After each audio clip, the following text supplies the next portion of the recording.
Bakshiganj Jamalpur Bakshiganj diamond এক আসন থেকে এমপি ছিলেন।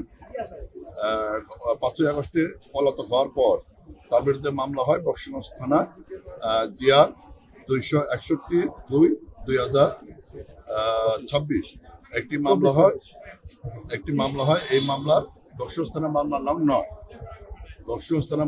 9। আজকে তাকে এই মামলায় শুনানি দেখানো হইল। তাকে ইতিপূর্বে গ্রেপ্তার করা হয়েছে। ঢাকা তেজগাঁও শিল্পাঞ্চল এলাকা থানায় একটি মামলা হয়েছিল নাশকতার।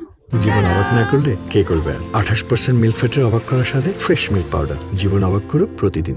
সেই মামলায় তাকে অ্যারেস্ট হওয়ার পরে আজকে জামালপুরের বক্সিগঞ্জ থানার মামলায় তাকে গ্রেপ্তার দেখানো হয়েছে, শুনানি দেখানো হয়েছে। পরবর্তী তারিখ 14 তারিখ এই মাসের নির্ধারণ করেছে তার জামিন শুনানির জন্য। ইতিমধ্যে আমরা আশা করি তদন্তকারী কর্মকর্তা তাকে রিমান্ড করবে। রিমান্ড এবং জামিন বিষয় শুনানি সেদিনই হইতে পারে, এই আমাদের বক্তব্য।